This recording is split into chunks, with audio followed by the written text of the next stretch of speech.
The COVID-19 pandemic has indisputably altered most aspects of the lives of people worldwide, including students at schools and universities. However, the full extent of this impact is yet to be determined. To assist in the research process of our own study on this topic, we are undertaking a critical appraisal of an existing study. Hussein, Daoud, Al-Rabaya and Badawi explored this contemporary topic in their journal article titled Exploring Undergraduate Students' Attitudes Towards Emergency Online Learning During COVID-19, a case from the United Arab Emirates. Published online on the 10th of November 2020 in the Children and Youth Services Review, this peer-reviewed article aimed to investigate the attitudes of undergraduate students studying general English courses at a university in Abu Dhabi towards the emergency transition to online learning due to COVID-19. This aim was addressed through the development of two primary research questions. Due to the evolving nature of the research topic, this qualitative study adopted a grounded theory study design. Research methods utilized included written records in the form of semi-guided essays and a questionnaire survey.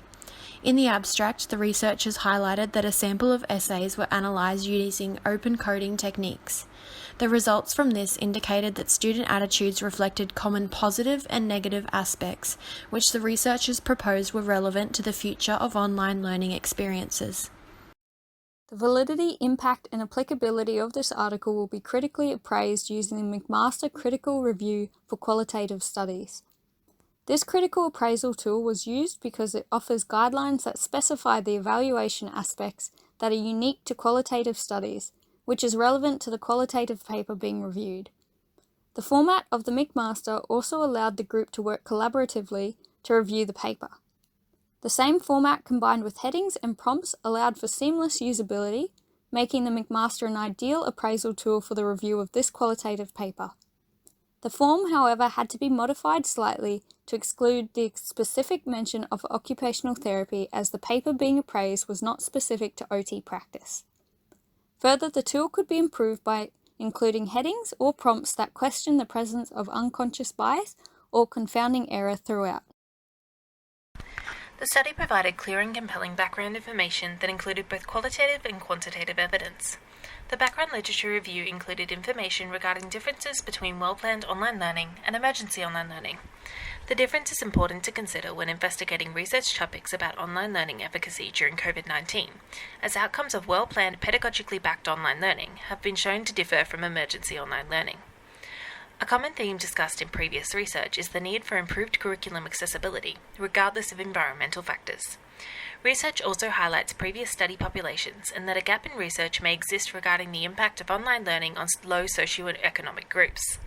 This was relevant to consider within our current study, as it identifies potential selection bias to be aware of. The article identified potential areas of difficulty during the COVID-19 pandemic that may have impacted on student learning, and then discussed the history of online learning within the United Arab Emirates. The background literature was discussed to provide a synthesis of the current knowledge base surrounding COVID-19 and online learning, as well as highlight gaps in the research, justifying the topic's clinical significance. Based on the background information provided, it is highly applicable to our own study, as it provides in-depth analysis of the attitudes of undergraduate students towards emergency online learning, and builds upon the existing base of academic literature for this topic. The implications of COVID-19 on student attitudes is an emerging research topic which continues to evolve. As so little is known about this area, there is an apparent need to discover and construct appropriate theories. The researchers addressed this need in their decision to conduct a grounded theory qualitative study. This choice in study design was highly appropriate given the purpose of the study, as it facilitated the development of a theory that was both based on and accounted for the data collected during the research process. Methods of data collection for this study included a semi-guided essay and the completion of a questionnaire survey, which consisted predominantly of 5 Likert scale questions. The simultaneous collection and analysis of data was necessary due to the lack of existing research on this topic. The process of coding, organizing, and synthesizing the data enabled the researchers to identify abstract terms, draw justified conclusions, and develop a subsequent theory relevant to the data. Also, the principle of constant comparison facilitated the identification of similarities and differences in the data, furthering theory development. In addition to these strengths, the use of a grounded theory study design has some limitations. Grounded theory approaches are not useful in testing hypotheses. However, as this study did not have a stated hypothesis, this limitation did not impact the study. Another downfall of a grounded theory study is that the data analysis process requires the researchers to form their own subjective judgment. With no standard procedures or rules to adhere to, this process leaves room for potential error or bias. The theoretical perspective of this study, which was the researchers' perspective on the topic, was outlined explicitly in the introduction. The researchers described the impacts of COVID-19 as the greatest disruption to the education systems in history, and highlighted that the suddenness and uncertainty of the situation caused an underprepared transition, which subsequently impacted students' attitudes. This research focused on analysing the essays of a study sample of undergraduate students from the Al Ain University, located in the United Arab Emirates. The sample consisted of 45 students, which was narrowed down from an original pool of 83 students. Of these 45 students, 20 were male and 25 were female. To select which students' essays would be used in the research, a non-probability recruitment process, known as convenience sampling, was used. This means students' essays were drawn from a population which was easily accessible and available to the researchers conducting the study. Student essays were consecutively chosen in the order that they appeared upon submission through Moodle, an online learning management system. It was reported that of the first 45 submissions chosen, 3 essays did not follow the research question and were therefore replaced by the following 3 essays using the same method of selection. Although it was not particularly laid out within the study, it was evident researchers had followed a basic inclusion and exclusion criteria to recruit their participants. As displayed on the screen, students had to be enrolled in the AAU academic institution to be included in the study. Furthermore, they were required to be in their undergraduate levels of study and enrolled in either English 1 or English 2 during the second semester of the 2019-2020 academic year. Researchers highlighted that recruiting samples which fit this inclusion criteria guaranteed diversity among educational disciplines and majors, as all students attending AAU are required to complete the English 1 and English 2 courses as part of their undergraduate degree.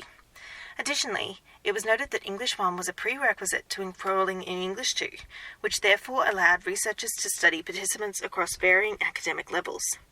Of the 45 essays chosen, 22 were written by students enrolled in English 1 and 23 were written by students enrolled in English 2. Comparably, the exclusion criteria limited the research to focusing on the attitudes and experiences of one country, the UAE, as students had to be specifically enrolled at AAU. Participation was also restricted to undergraduate students, which further limited the study sample and allowed for a more focused approach to the research. Following these inclusion and exclusion criteria, researchers were able to reflect a population which was true to the purpose of their study. As the study did not specify what year of education each student was in, but rather mentioned that they were enrolled in English 1 or 2, it is possible that selection bias occurred. For example, it was not clear if the 2 subjects were only first and second year subjects, which would therefore exclude third and fourth year undergraduates from participating in the study. This would potentially skew data, as the sample would not be a true representation of undergraduate students as a whole. However, it is also important to acknowledge that the selected population sample included undergraduate students of all demographics and backgrounds, reducing selection bias among participants. This study provided a clear and complete description of the context of the study, where the physical, social, and educational impacts and implications the university faced with COVID-19 were explored vividly. The description allowed for an adequate understanding of the whole picture of the study. At the beginning of the article, the researchers provided their credentials to help increase reader confidence in the research process, and at the end of the article, the individual roles of the researchers were clearly stated. The inclusion of this information allowed for reader confidence and the ability to enhance the descriptive clarity of the study. The article did not state what previous experience the researchers had in observing, interviewing, and communicating. However, this did not negatively impact the understanding of the study. Within the methodology, the authors discussed what the researchers deemed important and how it could influence measurement bias and impact the study outcomes. However, to overcome this, students were given the ability to freely express their attitudes and views throughout the essay. At the end of the article, the researchers stated there were no competing financial or personal interests that would have influenced the study outcomes or the research paper. Though already mentioned, the article vividly described the context of the study. Unfortunately, less detail was provided about the participants. However, the brief overview given of the participants did not negatively impact the overall understanding of the research. In order to understand the purpose of the study and nature of the research questions, elaborate details surrounding the participants were not required. The researchers provided adequate detail about the data collection procedures, where they were able to discuss the process for data gathering and highlighting the online platform, called Moodle, that was used to obtain the submitted essays. The timeframe for data collection was also included, consisting of details such as the week of the semester, how many weeks of online learning had occurred prior to the essay submission, and the amount of time given to the students to complete the essay.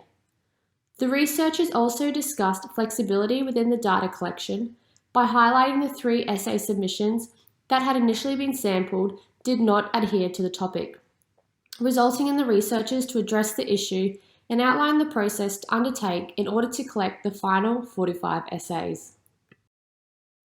The study's use of open coding qualitative analysis across both positive and negative aspects of online learning led to the identification of 8 key themes, which were measured by the number of respondents whose response was relevant to each theme. Overall, 25 respondents cited time or cost effectiveness, 22 respondents identified safety, 18 respondents cited convenience, and 6 respondents mentioned increased participation as aspects of online learning they found to be positive. On the other hand, 24 respondents identified distraction and reduced focus, 17 respondents identified workload, 7 respondents cited technology and internet connectivity, and 4 respondents mentioned inadequate support from instructors and colleagues as negative aspects of online emergency learning. As previously mentioned, the authors identified within the methodology that aspects that researchers deemed important could influence measurement bias, and as such, this study was designed so that students were able to freely express any attitudes or opinions through the form of a semi-structured essay. The use of a 3-stage coding process was also implemented, which would have limited measurement bias. To analyse the essays identified in the data collection methods, the researchers adopted a grounded theory approach to the data analysis by implementing open coding to identify recurring positive and negative aspects of online learning. The choice of analysing the data was briefly justified, arguing that the dataset collected suits open coding because the research doesn't assume a theoretical framework. The open coding method was well described in the paper, researchers citing a 3-stage coding process which included the researchers analysing a sample of essays and identifying codes of positive and negative aspects independently, followed by creating a revised coding scheme that was used collaboratively to resolve essays that were coded differently. Minor modifications were made until an agreement was reached. The use of a grounded theory approach creates the risk of inconsistency or bias because there are no guidelines to creating the categories being determined by the researchers. The use of triangulation across these stages decreases that risk. The findings were further backed up by their consistency across the questionnaire survey, essays, and existing research. Authors of the article presented the students' perceptions clearly with sufficient reference to the essays and existing research. Participants in the study expressed that positive aspects of online learning included cost and time effectiveness, safety, convenience, and increased participation, all of which, bar increased participation, were thoroughly evidenced. The authors also provided a thorough explanation of the negative aspects of online learning, which included distraction, workload, technology and internet connectivity, and inadequate support from instructors and colleagues. The frequency of each theme across the essays can be seen on the slide. These findings were supported by referencing the essays, pilot study, and existing research. For example, a study involving over 30,000 students from over 62 countries was referenced to support their findings in relation to student workload and motivation. The use of this evidence increases the generalizability of the paper's findings. This was done again by explaining the small number of students expressing a negative experience with technology and internet connectivity due to access to widespread home internet in the UAE. The authors did not explicitly discuss the strengths and limitations of the study. The following strengths and limitations have been extracted from the study by our group. The strength of this study is that the positive and negative aspects were explored in great detail. Direct quotes were used from essays, and the authors referred to other studies conducted around the same or similar topic. The negatives were elaborated further and included brief information about how the aspects impact other areas of life. At the end of the article, the authors have provided an extensive list of suggestions and recommendations for instructors and academic staff. These suggestions can be acted upon in future situations to ensure students can maximise the resources and course content delivered. Another strength of this article was that the authors referenced recent and relevant sources that justified the importance of the study, as well as supported the data collected in the students' essays. For example, the authors included a study describing how students worldwide felt about the increased workload during that online learning period. This information reassures the reader that the study is relevant and students all over the world were having difficulty during online learning. Limitations of this study include factors such as the sample population. The students that participated in the study were all enrolled at either year 1 or 2 of an English course at AAU. There is no documentation about students from other courses or universities. This limited the data that could be collected, as other courses and universities may have provided differing experiences and support to the students. It also limits the ability for this information to be generalised to other student populations. Another limitation to this study is that there is limited to no mention of the socio-economic class of the students at AAU. The study does, however, report that current research investigates high socio-economic class students and their experiences with online learning. Excluding students in those socio-economic groups removes the population that may have had different experiences with online learning. Information could have been provided about the sorts of support systems provided to these students and the students' overall attitude to the situation. The study concluded that the transition to online learning was a valuable learning experience for all involved, and highlighted the importance of preparation for the provision of high-quality educational materials in future events of educational emergency. The conclusions made by the authors are meaningful to the reader and provide real insight into the positive and negative aspects of the effect of COVID-19 on students' attitudes towards online learning. The findings have significant implications for future delivery of online learning for educational purposes. Instructors can take precautionary measures to ensure students have a positive experience with online learning and their education is optimised. Precautionary measures can be applied at the current time to prepare instructors for future events. Further knowledge, skills, tools and resources to deliver educational content through online formats can be provided to instructors and academic staff. Instructors have experience as a result of the COVID-19 online learning period, but further skills and knowledge can build upon this to ensure students' experience and participation is maximised. Outside of the online learning period, blending face-to-face and online learning could be beneficial for students as it provides a variety and caters for all learning styles, as some students may prefer online over face-to-face and vice versa. As stated towards the end of the conclusion in the original study, the authors hope their study will contribute to future preparation for online learning in educational emergencies.